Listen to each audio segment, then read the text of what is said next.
Hi there. The CEST tool has been updated for 2026. Let's explore how it now considers mutual obligation when assessing employment status.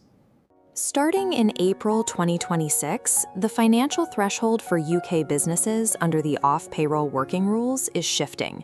The turnover limit is increasing to £15 million. Crossing that specific revenue marker triggers a severe compliance shift. The legal burden of determining a contractor's tax status moves directly to your business. The standard corporate response to this new responsibility is to use HMRC's Check Employment Status for Tax tool, commonly known as CEST, to generate a status determination statement. Getting an outside IR35 result from this software gives directors a profound sense of financial security. But that security is an illusion. We are Atlas Tax Advisors. We specialize in strategic tax planning and strict HMRC compliance for scaling businesses. Relying on the newly updated CEST tool to protect a growing enterprise is a misconception that hides massive corporate liability. Today, we are deconstructing the 2025 and 2026 HMRC CEST updates to show exactly how the algorithm misreads UK common law. To understand the flaw, you have to understand mutuality of obligation. This is the foundational requirement of any employment relationship. The employer is obliged to provide work, and the worker is obliged to do it. The recent updates to the government software merely provide a cosmetic user interface facelift. They do not fix the underlying algorithmic errors regarding how that mutuality is calculated. Treating this automated algorithm as a legal shield could cost a scaling business hundreds of thousands of pounds during an HMRC audit. This chart shows the dramatic 71% collapse in CEST usage among UK businesses over 3 years.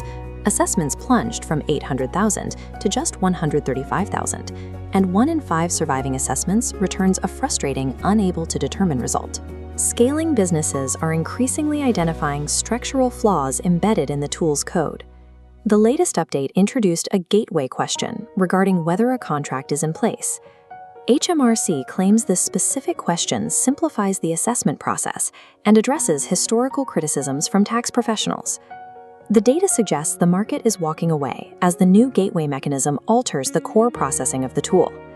Let's look at the exact phrasing at the start of the software. Do you have or will there be a contract in place? The logic is binary. Answering yes forces the algorithm to assume mutuality of obligation is fully satisfied by default. The algorithm then permanently locks this variable, preventing any further nuance about the working relationship from being calculated. The software skips entirely over any qualitative analysis of the ongoing day-to-day commitments between your business and the contractor. It redirects all remaining weighting to secondary factors, specifically control and substitution clauses. Standard template contracts often feature generic substitution clauses that look compliant on paper but do not reflect the daily reality of the engagement. By forcing a concession on the most critical legal point before the test begins, the algorithm creates a compliance trap, structurally blind to the reality of the working relationship. The UK judicial standard for employment status relies on the 3-limb ready-mixed concrete test, established by the courts. Limb 1 of this test is defined as the absolute basic wage for work bargain required to form any contract. You offer money, they offer a service. We see this applied in the landmark Supreme Court ruling in the PGMOL case, which examined the employment status of part-time football referees. The Supreme Court found that Limb 1 is easily met simply by agreeing to pay someone for a task. However, the courts contrast this basic requirement with Limb 3 of the test. Limb 3 requires a holistic, multifactorial look at the actual nature of the obligation. Specific Limb 3 indicators point heavily to self-employment, such as the contractor's right to walk away from an engagement without facing a penalty. Other strong indicators include engagement strictly limited to discrete project-based deliverables, without any ongoing open-ended commitments. Here is the core disconnect. HMRC translated the complex PGMOL ruling into a binary switch that only measures Limb 1, while entirely ignoring Limb 3. Because CEST conflates a basic written agreement with an ongoing employment commitment, its determinations are severely misaligned with actual case law. Let's translate this algorithmic blind spot into a specific risk scenario for an SME that just crossed that £15 million revenue threshold. Imagine your business engages an IT contractor at £500 a day for 2 years, and you rely on a CEST outside IR35 printout for compliance. Then, an HMRC compliance check initiates.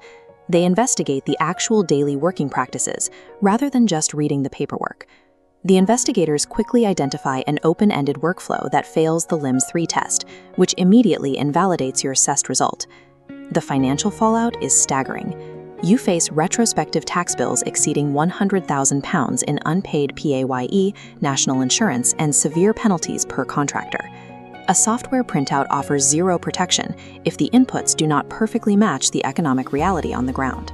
As your company scales into the medium-sized bracket, substituting bespoke legal reviews with automated algorithms is a catastrophic financial gamble.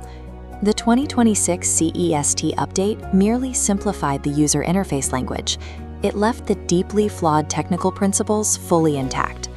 A truly defensible status determination statement must be built on a multifactorial assessment.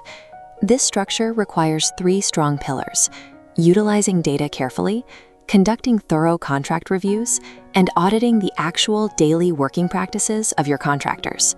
Understanding these automated limits is absolutely critical for scaling startups, established enterprises, and the contractors working within them. Please note, this video provides general educational information and does not constitute formal tax or legal advice. Do not rely on flawed government logic matrices. You need to secure bespoke professional insight. Contact Atlas Tax Advisors for a comprehensive review of your off-payroll compliance and contractor supply chains. You can reach us by phone, email, or through our website. Like and subscribe for more corporate tax strategy. True compliance is achieved through expert insight, not automated shortcuts.